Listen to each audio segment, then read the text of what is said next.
You are now listening to the Full Sport Press podcast, featuring hosts Jay Hove, Jeff, and Weezy. Please enjoy the show.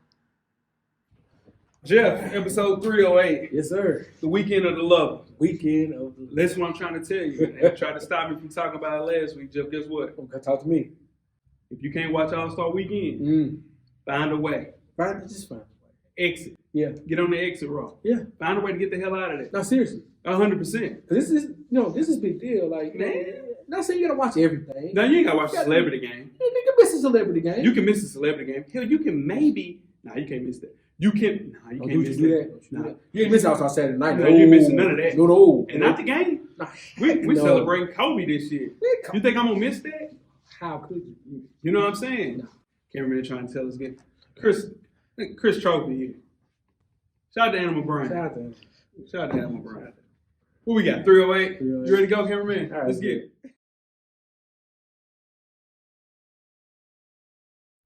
Greetings and salutations. I would like to welcome everybody back and some of you for the first time to the Full Sport Press podcast, the premier sports podcast for the consummate sports fan. And this is your one-stop shop for all sports-related news and topics. I am J.O. It's your boy Big Jeff. Weezy's out on assignment. Shout out to Weezy. Shout out to Weezy. Cameraman, how are you, my brother? 2 thumbs up. Yes, sir. Jeff, how was your week, brother? No complaints. No complaints No at all? complaints at all. It's the day of the lover, man. It is the day of the lovers. Yeah, for sure. Shout out to the lovers. Shout out to the lovers. Most definitely. Make sure.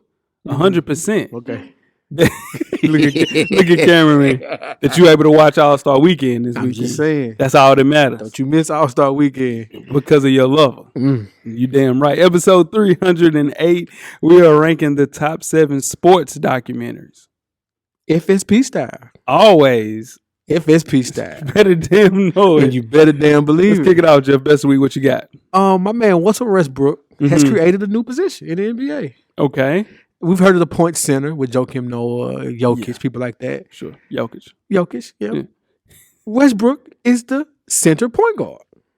You just made that up? Yeah, just for He Westbrook. called you and told you that? Hey, man, you got to look how Okay. he plays. He's the post-up machine on the Rockets now. They're running the offense through him. As they should.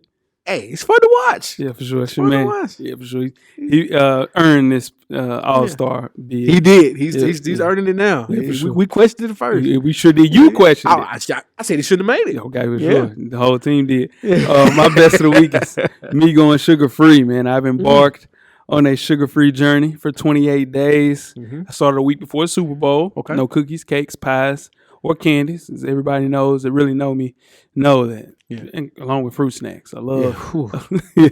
I love no sodas as well, Jeff. You know I'm a ginger ale Like a ginger- connoisseur. yeah. Good root beer for Yeah. sure. But it's been a struggle, but it's been great.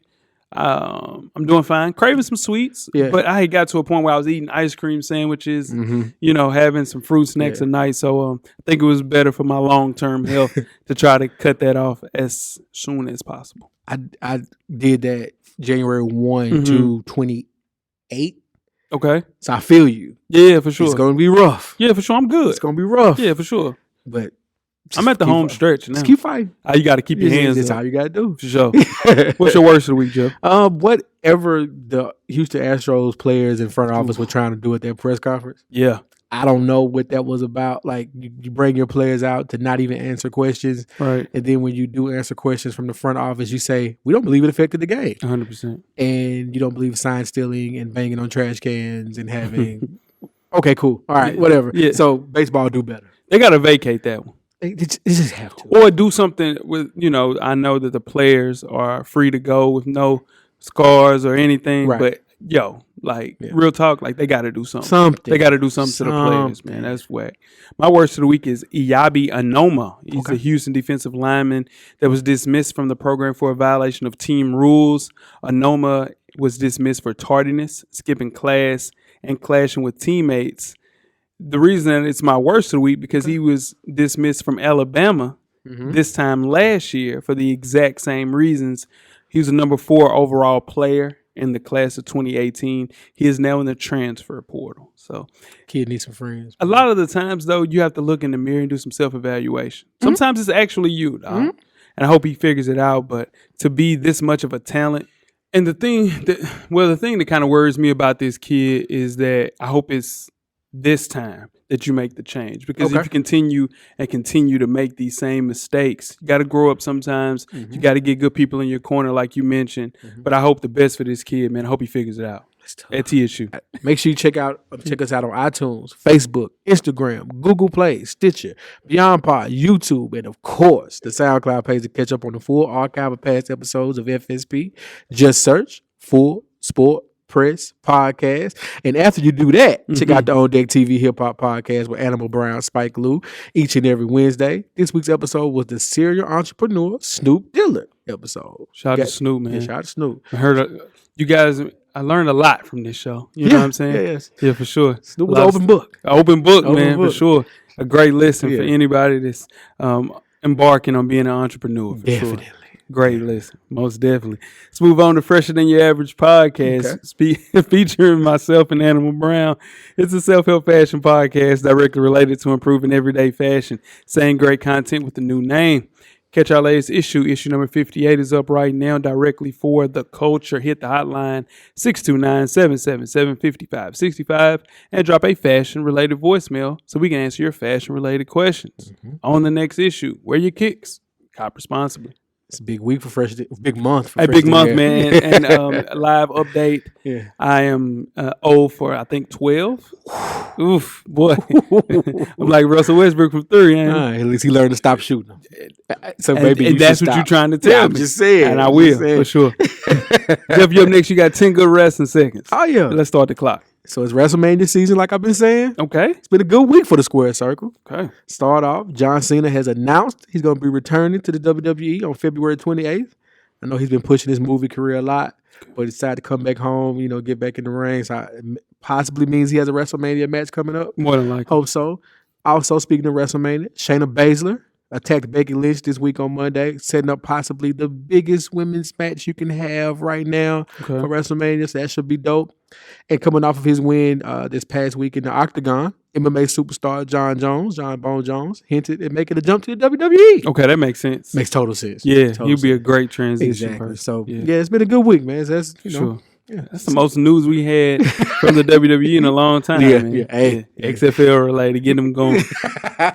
Now, tune us with questions throughout the week at Full Sport Press. Don't forget to comment and give us a thumbs up or a thumbs down on the YouTube page, on the iTunes page. Please rate and subscribe, and more importantly, don't forget to tell a friend. To tell a friend that the revolution will be podcasted. And before we get started with the first half, Jeff, do you have a yellow box of Cheerios award recipient for the listeners? I do. Who is that? Reese McGuire. All right. So Toronto Blue Jays catcher Reese McGuire was arrested in Florida last week. He was accused of exposing himself in a shopping center parking lot.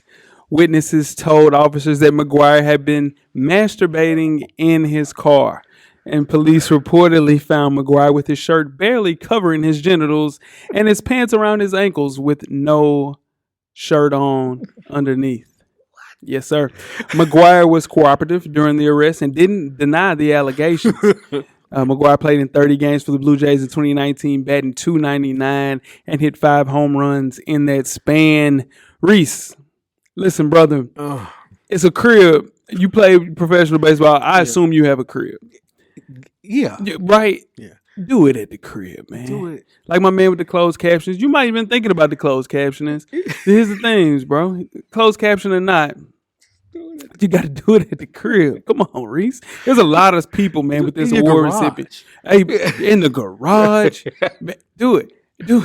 Hey, they said Reese had the windows down. That's what I'm saying. Had his shirt rolled up. He was, bro. You know how into it you got to be to have your pants down to your ankles, to your ankles, bro. Bro, to your ankles, your knees exposed in your car. Bro, he was trying to get found. So here's the thing. I don't know if CTE is a real thing in baseball, but this is CTE-ish. Yeah. It's on the street. Yeah. It's on CTE street. Yeah, it's definitely on CTE street because I can't get your John Brown out. You can't have the John. Well, that's a John White. I see what you did there. That's a John White. I see what you did there. I see what you did there. Let's get started with the first half. Can't stop that. The first half is underway. First half, the hottest sports news of the past week, like we do each and every week here at the Full Sport Press podcast. Before we get started, I am J-Ho. It's your boy Big Jeff. Jeff, where can they find you on social media, my brother? Oh, J-Easley84 across all social media platforms. And I'm J-Hove on Instagram and Twitter. Have a conversation with me on Twitter. New profile pic. Let me know what y'all think. All right. But let's kick off the first. Oh, my bad. And it's FSP_cameraman in this vicinity. All in there. Somebody told me, cameraman, that we shouldn't shout you out anymore until you post a pic. Cool. All right, cool. I'm with that. So there we go. He ain't gonna never post a pic. Yeah, he is. Yeah, he is. He will. Let's kick it. Let's kick things off with the XFL. The inaugural weekend of the XFL reboot has wrapped up. All 8 teams in the league played this weekend with 2 games Saturday and 2 on Sunday. Here are the winners and losers of the inaugural weekend. I'll kick it off with a winner, Jeff. Okay, go ahead. Networks, man. Okay. According to numbers released by ABC, the kickoff game between the Dragons and the Defenders drew an average of 3.3 million viewers, and it peaked at 4 million. So now it's on to make sure the XFL is getting repeat watchers because the inaugural season from the original in 99 had higher numbers. Like 14 million. Yeah, no, for sure. So it was a great weekend then, but this is a great weekend now, man, considering the fact. Absolutely. Yeah, for sure. You got a winner? Oh, yeah, I got Cardale Jones. Okay. Yeah, he had a solid 16 for 26, 283 yards, and 2 touchdowns. Yeah. And they're my pick to win it all. Okay. And they start off with a season win with 31-19. So I got Cardale Jones. For sure. Yeah. I have another winner. It was also a player, P.J. Walker. No star emerged brighter from the opening weekend in the Roughnecks. Quarterback P.J. Walker. Just 24 years old, Jeff. He completed 23 of 39 passes for 272 yards and 4 touchdowns and 1 pick. So he showed a lot of athleticism. Yeah. Improvised a lot, scrambled a lot, but I think P.J. Walker is, needless to say, I think he's the best quarterback not named Cardale Jones in the entire XFL. So not mad at look out for him. Yeah. Yep. And another one I had was the New York Guardians defense. Okay. 5 sacks, 2 picks off of young Aaron Murray. Yeah. And we're gonna talk about a little bit more about Aaron Murray. I'm sure. Let's go ahead and move to the losers. My first loser, Sunday's games, man. Okay. They averaged just 25 points combined. The primetime game on Sunday, the last of the weekend, was the lowest scoring of all games, man. Yeah. So I think they have to figure out a way to put the better teams and try to figure out just kind of spread the wealth out and get some better teams playing late because that's when people are actually watching football. Yeah. And that last game was rough to watch. Yeah, man. I heard. I ain't even watch. I heard. That was tough. Yeah, for sure. It's bad football. Yeah, some bad football. Third quarter. Yeah. Speaking of Aaron Murray, I have as a loser, he struggled mightily. Yeah. He completed just 47% of his passes, no touchdowns, 2 picks, and will not be starting this weekend. Yeah, see, that's the thing. Yeah. He was touted as one of the premier quarterbacks in the entire league. Yeah. So he struggled in the AAF, and unfortunately, it looks like this is a thing, a sign of things to come with him. Exactly. And Aaron Murray, man, you got to get better, man. That's definitely my loser as well. Okay. Yeah. And I also had the LA Wildcats defense. So they gave up 37 points to the Roughnecks. You mentioned the Roughnecks. So then Winston Moss, head coach, fired the defensive coordinator, Pepper Johnson. Yeah. And then cut the defensive captain, Anthony Johnson. Really? And they still have not named their defensive coordinator yet. And week 2 is here. See what I'm saying? That stuff like that is not good for the XFL. Yeah, it's not good. You can't cut your defensive coordinator after week 1. Yeah. I mean, I understand 37 points is a lot, but wow. Like that. All in all, do you think it was a good showing for the XFL? I think Saturday's games, if it was just Saturday, they had a lot to stand on. Then Sunday had to happen and it kind of mellowed, kind of evened out. On a grading scale, A being, of course, an A, F, what would you give it? C+. C+. Yeah. I'll say C+. Yeah, sure.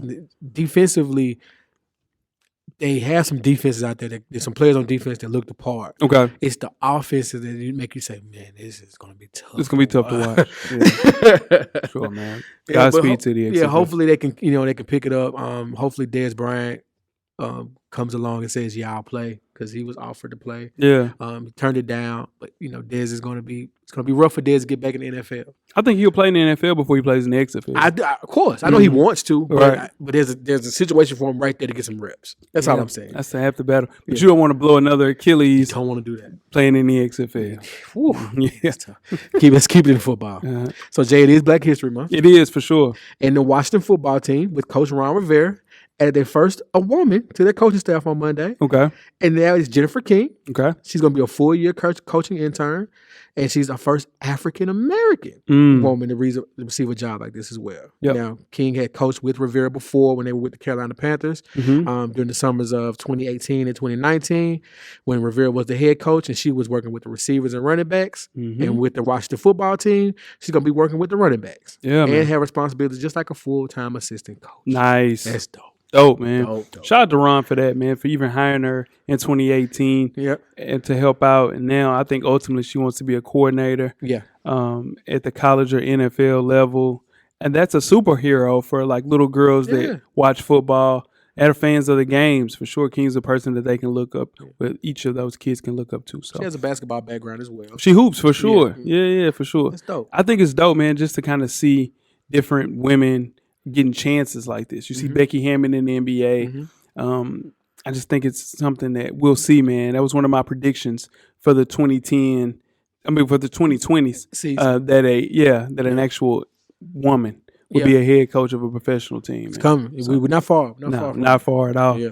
Let's move on to the NBA. The New York Knicks have a new president. The organization plans on naming player agent Leon Rose is their new head of basketball operations. Rose will replace Steve Mills, who left the position earlier this week. Rose, who was an agent, at Creative Artists Agency, represented Melo, CP3, Cat, and Joel Embiid, just to name a few. Can Leon Rose resurrect the Knicks? Is Dolan still there? Yeah, Dolan's still there. Well, no.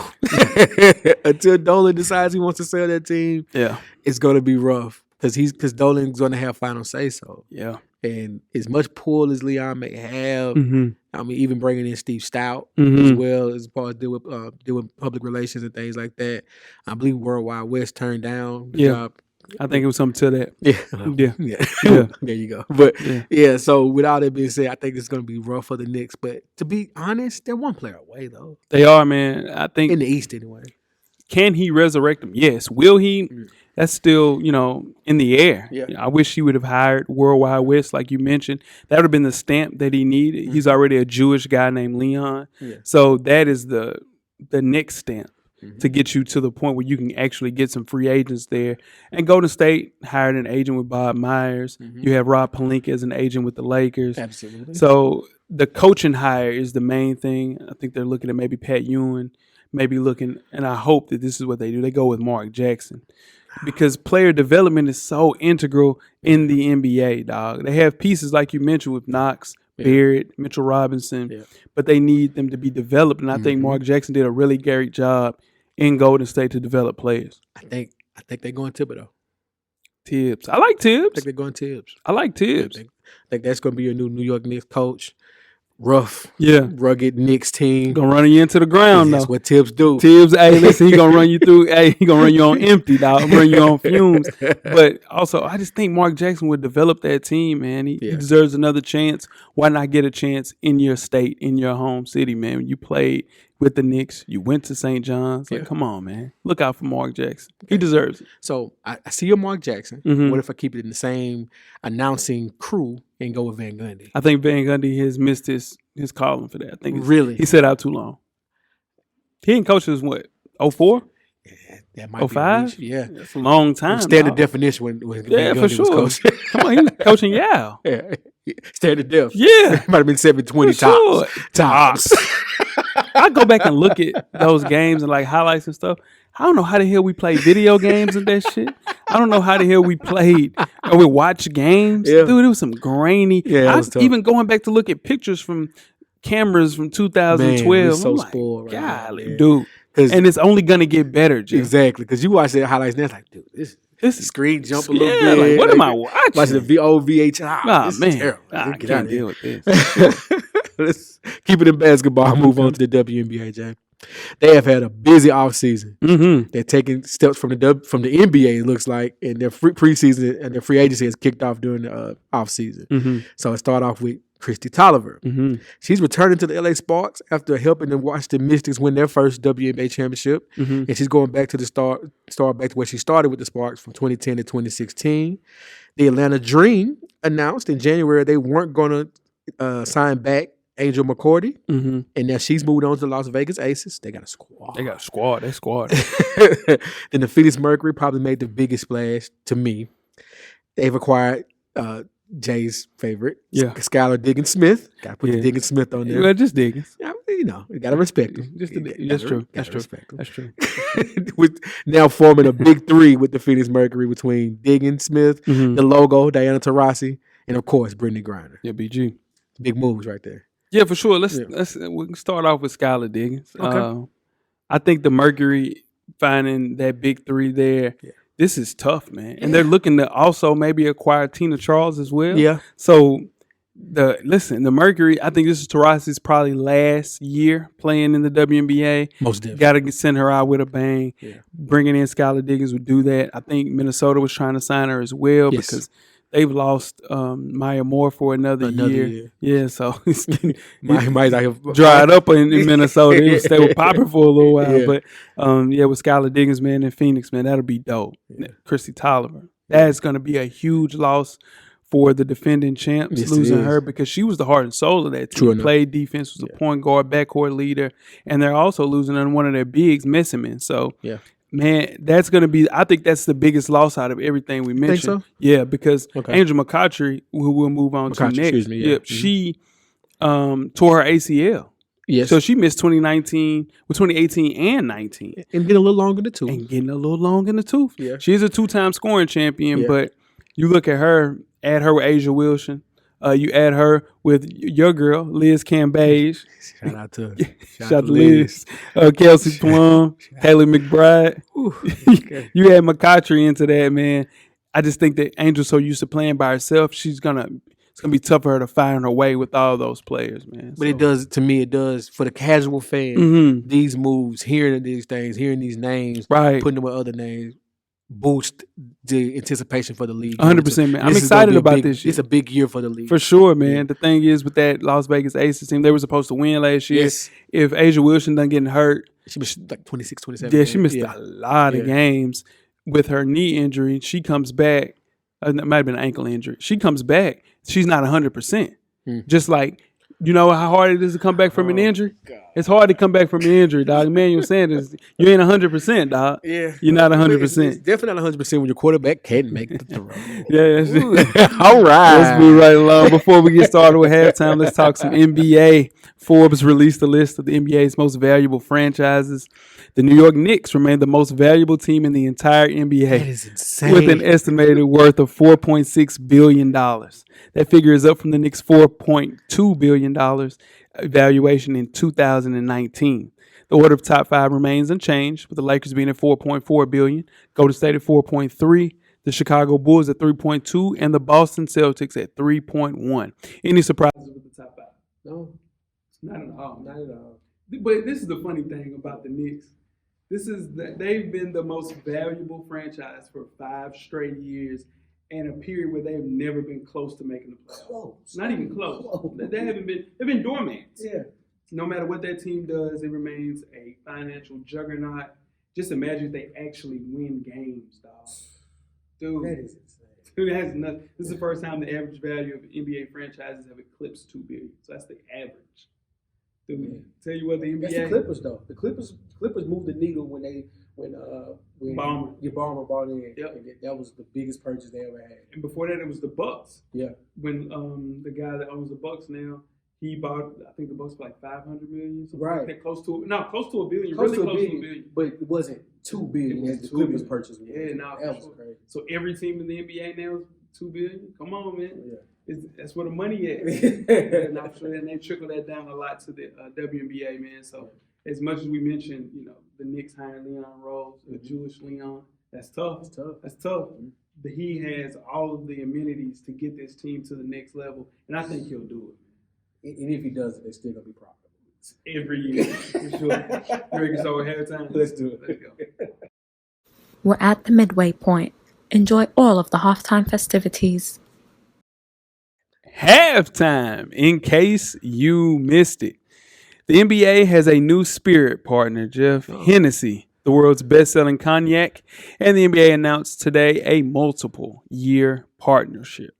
Now, the deal makes Hennessy the official spirit of the NBA, WNBA, and USA basketball. Now, Jack Daniels was the NBA's previous partner, and the NBA and Hennessy will tip off the partnership this week during All-Star Weekend's red carpet, where Hennessy will serve as an associate partner of the Celebrity Games presented by Ruffles. Okay. Now, can this work for the? Can this work better for Hennessy or the NBA? I mean, this is one of those deals that's been like behind. This has been going on for years. It just wasn't on the low. Yeah, on the low. Yeah, this works. This is perfect. Yeah. This is It's match made in heaven. It is like hand in glove. Goodness, this is. You had to get Jack Daniels out of there. Sure. People probably liked it a little bit, but this just makes too much sense. Hennessy and Company sells about 50 million bottles a year worldwide. Wow. Yeah, and J.R. Smith came out and admitted that he drank hen during halftime of a game before. So JR isn't currently active in the league, but his legacy lives heavily with Hennessy. He's the Henny King. Yeah. Serious, this partnership will broaden the NBA's reach to new fans. Yeah. I love their mantra: never stop, never settle. Never stop, never settle. Shout out to Nas, man. Yeah. Solid. Shout out to Steve Stout. He negotiated that. Yeah. So, I think everything with the NBA and Hennessy will work out. You didn't see a lot of signage with Jack Daniels as well. Yeah. I think Hennessy would be in the forefront a lot more. Because they probably paid a lot more than Jack Daniels paid. Shaq and the Fool sponsored by Hennessy. Sponsored by Hennessy. Yeah. Because it was sponsored by a little bit of Hen. You ready to get started second half? Let's go. The second half is underway. Second half, the greatest sports documentaries of all time show. I am J-Ho. It's your boy, McJeff. Jeff, we are in the golden age of sports documentaries, a time where the genre is being looked at in ways filmmakers could have never imagined before. Since 2010, 4 sports documentaries have won Academy Awards for the best documentary feature. And we can credit this takeover by streaming services like Netflix and Hulu, of course. As we all know, it's easier to view them anytime that we want to do it. So the real credit should go to the filmmakers. But in episode 308, we're getting all the credit because we are ranking our top 7 sports documentaries. FSP style. Yeah, of all time. You got to, for sure. Let's kick it off with my number 7. The movie, for me, is The U. The year was released, was 2009 in ESPN, and the director was Billy Corbin, with the University of Miami creating one of the greatest college football dynasties of all time before Florida got rolling with Steve Spurrier. Most of these players were pulled from Miami's toughest neighborhoods, and that documentary shows how much and they had to go through being black kids coming from inner cities to win national titles between 83 and 1991. So it was a really good one. Man, that documentary was so good. Like showing how the U was bigger than the Dolphins. Oh, yeah. That ain't no question. And you had Jimmy Johnson, you had Dennis Erickson. Their ways to recruit players from these inner city backgrounds and interviews of how they transform Miami into what they are now, which is a powerhouse. And at the height of their dominance, man, they were the best team in college football. It wasn't even close. It was so good of a documentary. It got a sequel. Yeah. It didn't live up to the original one, but it was still showing a different transition of how great that university was and how dominant. Yeah, those 80s teams were different. Yeah, that was different. Oh, the 80s teams totally different. But they had some squads in the 2000s. Oh, yeah. They had some squads. Pro team that last, for sure. That last 2000s run. Almost better than the 2008 Florida Gators. Who you got at your number 7? Almost. No. Shout out to Chico. Yeah, that's the only reason they up there because you didn't even want to about Chico like that. Tebow. Yeah, we're gonna talk about Tebow. Still trying to get this baseball check. Chill. Anyway, what's your number 7 is Wrestling with Shadows. Okay, that's released December 20th. Directed by Paul J. Reason why this is on the list. All right, so this was mainly about Bret Hart, but this was not supposed to be good. Okay, but you hear the expression at the right place at the right time. They caught one of the biggest moments in wrestling ever, which is called the Montreal Screwjob. Okay. All right, quick synopsis of what happened. Bret Hart was leaving the WWE, but he did not want to lose the championship in Montreal. He's from Canada. From Quebec. He did not want to lose the championship in Montreal. He said, I'll lose it the next day. Just let me win in Canada in front of my family, in front of my friends. Understandable. Vince calls an audible mid-match. has referee ring the bell live on pay-per-view before it's even over with. Brett has no idea about it. Shawn Michaels claims he has no idea about it and screws Brett out of a championship without him knowing what happened. Wow. In front of everybody. I didn't know anything about this. So, but this documentary is filming everything. Wow. So they catch the conversations that happen in the background. They catch Brett trying to fight Vince. They catch Brett spitting on Vince. This is considered the menace to society of wrestling documentaries. Wow. And I go over Boys in the Hood a little bit later. Right. But this is considered, they caught stuff that you were not supposed to catch because Vince had okayed them being there because it was supposed to be about Brett. Right. But when that happened and they caught all of that footage, he tried to stop it, but he'd already had a document saying you guys can be here. Where is this at? This is on Hulu. This is on right now YouTube. You can watch it if you just look for Wrestling with Shadows, Bret Hart. I'm gonna watch that, dog. Nah, it's fun. Hour and a half. You catch some stuff you didn't think was going to see. Makes you look at Brett. Makes you look at Vince a whole lot different. Okay. And I go into my number 6. Mm-hmm. Number 6 is Beyond the Mat. Okay. This is considered the Boys in the Hood of wrestling documentary. Okay. All right, so this was in October 1999, directed by Barry Blaustein. This covers the stuff you don't want to think about when it comes to wrestling. All right, so one of the most painful parts to watch is Mankind, Mick Foley. He has a match against The Rock. And his kids are there. First time his kids ever come to see him at a wrestling match. And he says, hey, man, we really don't hate each other. You know, it's, we're cool. We're friends. And then he had The Rock shake his hand and everything. The Rock goes on to hit Mankind in the head with a steel chair 12 times. Damn. In the head, in the match. Kids are crying. They're getting ushered out. And Mankind's head is split wide open. Right. And his kids are watching him get stitched up in the background, and it's in the back room of the wrestling matches while it's still going on. So it's like the whole wrestling is fake thing. This kind of shows you how it's scripted, but take 12 shots to the head in the chair and tell me what you think. See what you think. And it also goes into the sad parts about wrestling, like people like Jake the Snake, who in the 80s and early 90s, our childhood, one of the people we thought were pretty cool. Oh yeah, but Jake was still out here trying to wrestle because he was had a crack addiction. And he was wrestling in like fairground wrestling matches. Jake's still alive? Jake has cleaned his life up. That's what's up, doing man. good now. Shout out to DDP Yoga. So this goes into depth on all that with Terry Funk, Jake the Snake. I said just different things. So it's good. It's also a good list. Yeah, that's dope. Watch, I say. My number 6. My headphones went out. My number 6 was is The Best That Never Was in 2010 on ESPN. The director was Jonathan Hawk. You know, sports fans, we're equally fascinated with players that never quite get the opportunity and quite live up to the hype. And this is the case of Marcus Dupree, rated by many as the best running back ever. You know, so with Jonathan Hawk, shows his career at OU with his freshman season, almost something we've never seen, the way that he played at Oklahoma. Then him jumping out of college, going to the USFL, being hurt, trying to come back, and just to see the trajectory of how terrible his life went after making one wrong decision. Man, ultimate like undoing of his entire life. But it was great, man. Cautionary tale, but a role model for any young athlete who finds himself potentially to be the best that never or ever was, you know. So it's so good that we have a jersey of Marcus Dupree up right here on the wall here in the studio, man. So that should let you know how cold he is, man, from Oklahoma, man. So yeah, the best that never was, man. It's a dope one. Right back to me at number 5. Okay, cool. My number 5 is Kobe Bryant's Muse. It's a good one. 2015 from Showtime. It's directed by Gotham Chopra.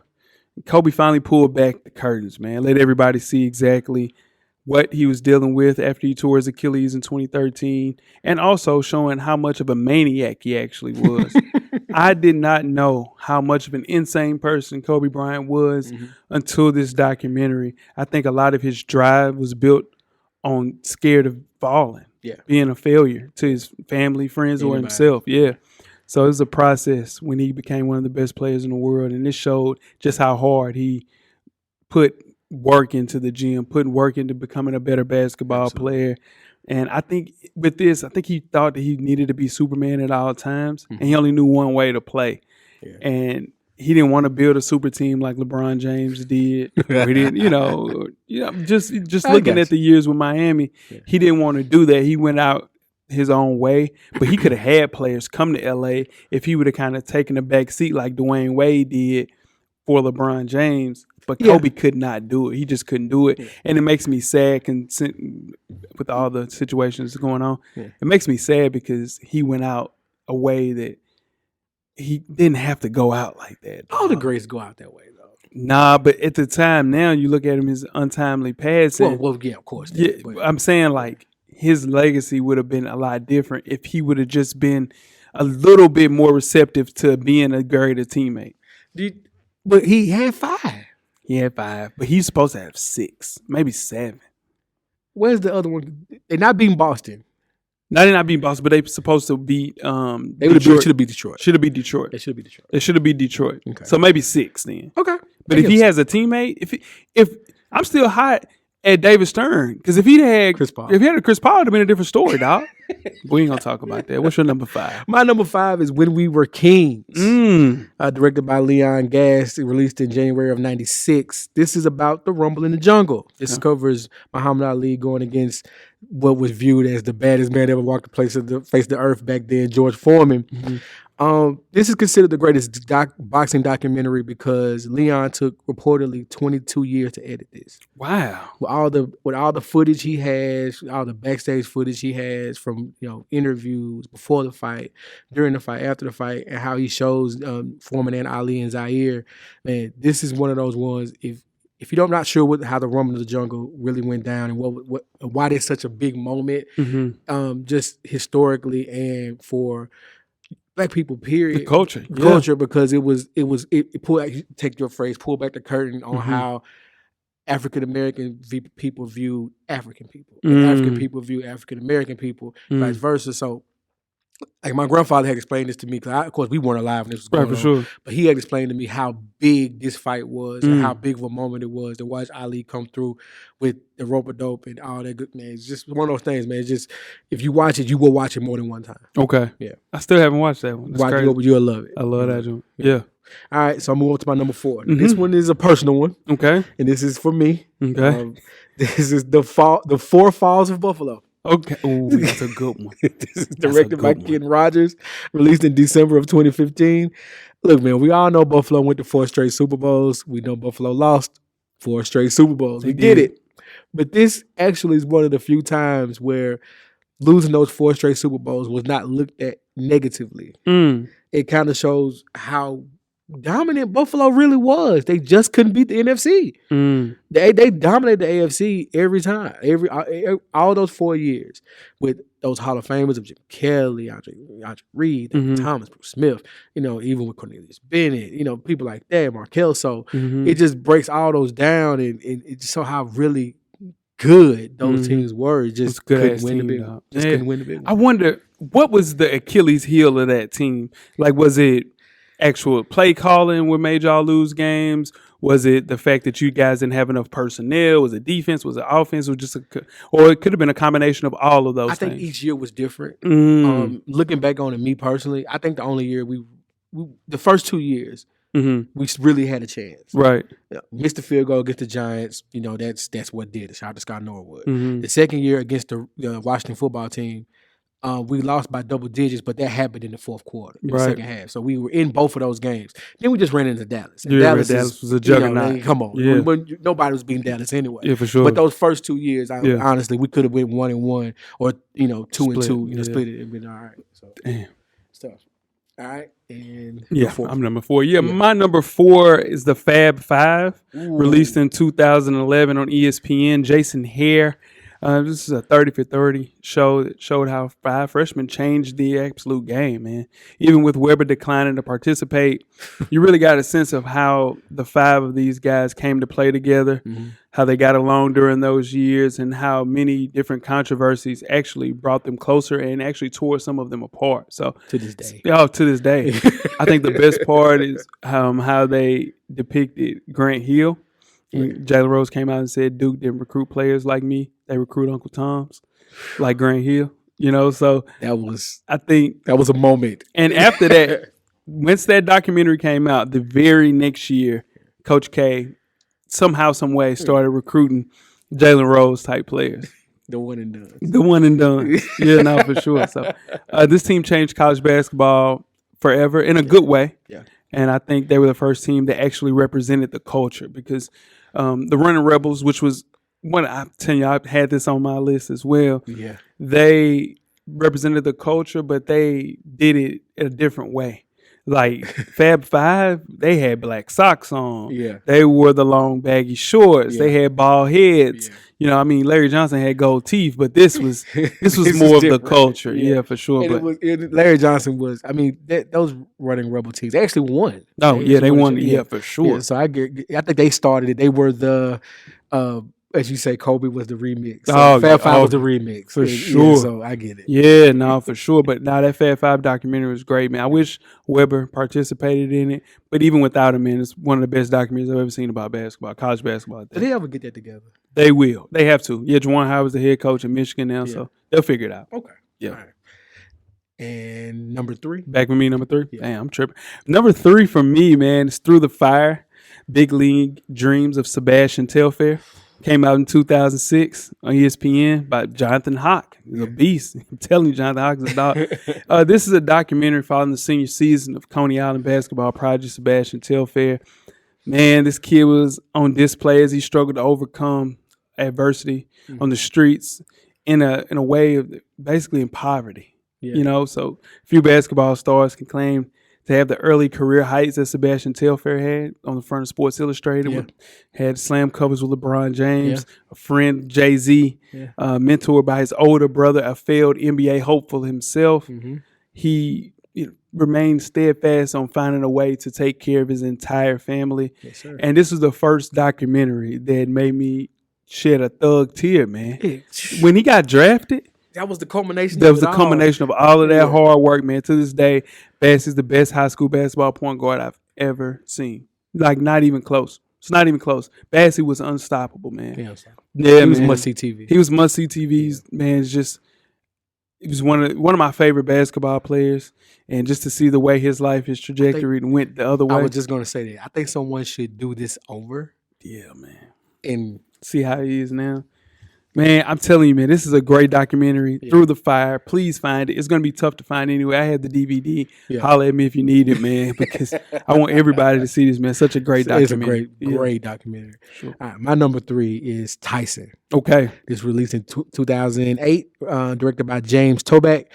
Well, there was multiple Mike Tyson documentaries. Mike versus Tyson. HBO did one. It's multiple. But this one was one of the few that allowed Mike to talk. 100%. We all know the story. We all know he lost to Buster Douglas. We all know he went to jail for this. We all know he bit Holyfield's ear. We know the story. But let Mike tell it and talk back on some of those points with the losing Customato, how Don King was, doing Don King things. Don King. You know what I'm saying? So this is one of those ones, if you got an hour and a half, close to 2 hours, to just listen to Mike explain where he was coming from, this is entertaining. Yeah, man. It's hearing the stories from his perspective and getting that footage that you didn't know existed. Again, just stuff like that. What makes a documentary great. That's why it's number 3 on my list. Yeah, man. That's a good one, man. I really like that movie.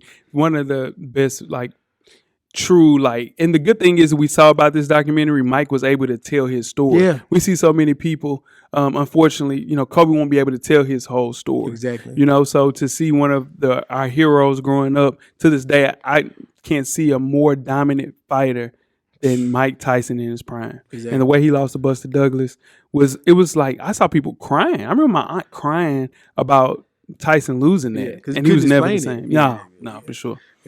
Yeah. Oh, I'm up next. Number 3. Number 3? And I already did number 3. I had Sebastian Telfair. This is my number 2. Yeah, number 2. All right, so number 2 for me is OJ, Made in America. Released May 20th, 2016, directed by Israel Edelman. It takes a lot for someone to keep your attention for 6 hours.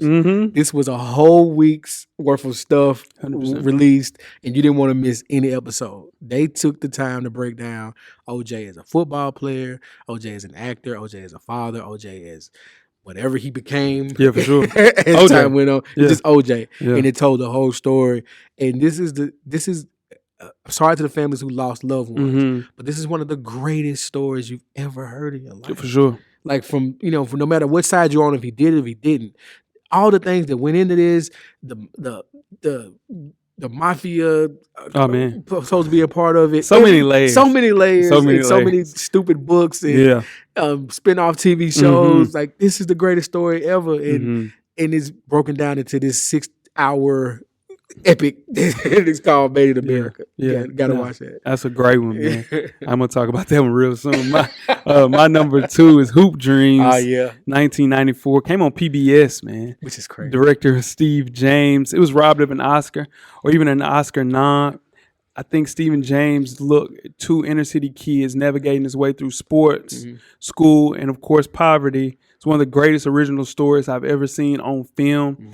This doc was filmed over a 5-year period, Jeff. And it was supposed to be a 30-minute situation. It ended up being the longest movie ever, but it traced the epic stories of 2 inner-city basketball hopefuls, Arthur Agee, of course, and William Gates, as they rose above all that was holding them back to make it to the NBA. Even 20 years later, to look back at Arthur Agee and William Gates, it shows some type of nostalgia. Every time I see it, I think like, man, what held those guys back? And it was ultimately themselves and injuries, for sure. So it was ranked the number 1 documentary of all time by International Documentary Association in 2007. High top Nikes, backwards caps, Jerry curls. It was a start. It was man. In the scene, I remember watching this, and Spike Lee delivered a speech about college basketball. Okay. And on it, he said, "Nobody cares about you. You're black.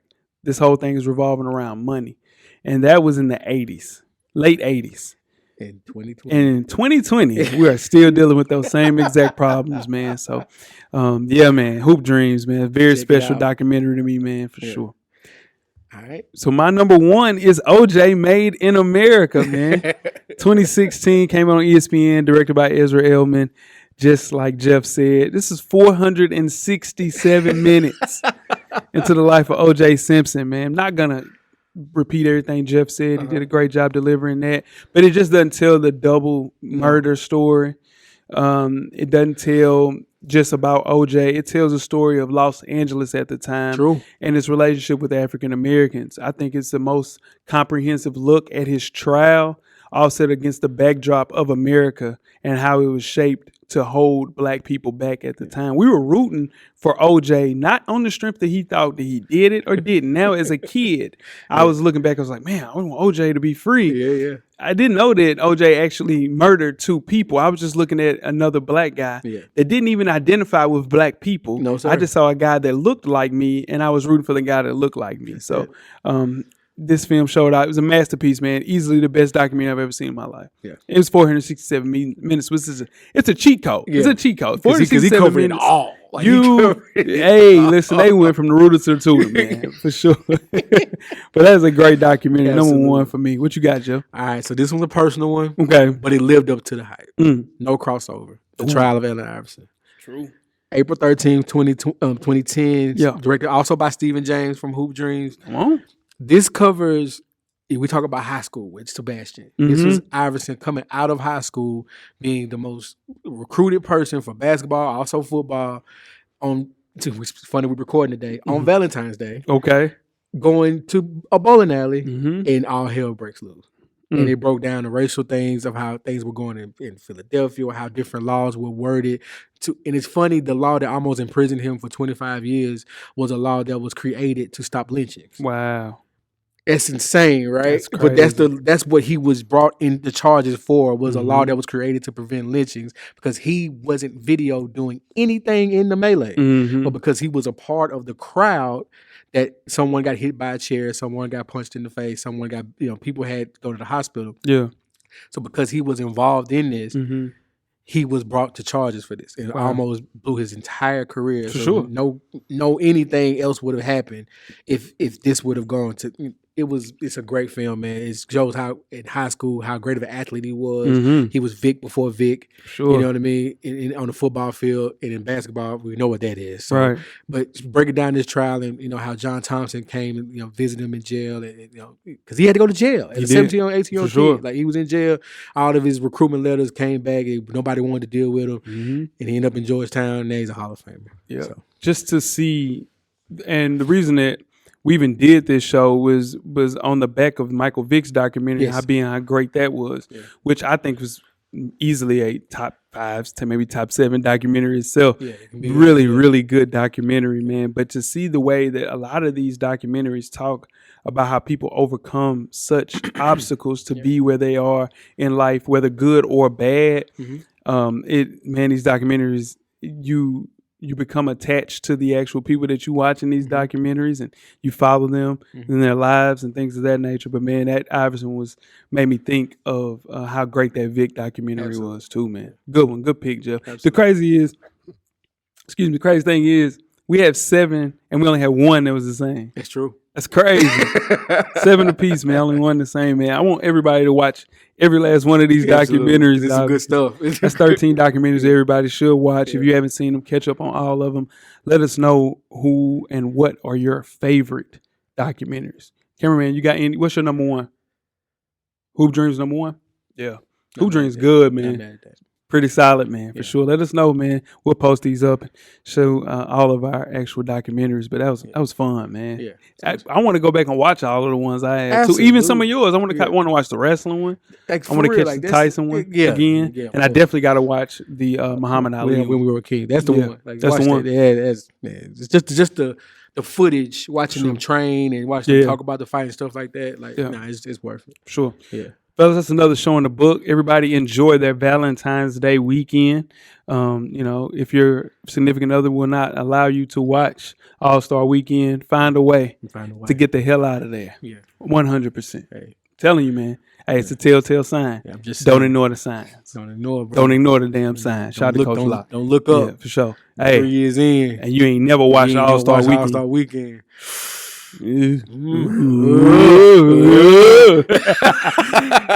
Tweet us with questions throughout the week at Full Sport Press. Don't forget to comment and give us a thumbs up or a thumbs down on the YouTube page, on the iTunes page. Please rate and subscribe. And more importantly, don't forget to tell a friend. To tell a friend that the revolution will be podcasted. And Jeff, the camera's always on. You better damn know it. Yeah, we didn't do the fist pump though. Kind of threw me out. There we go, man. Right.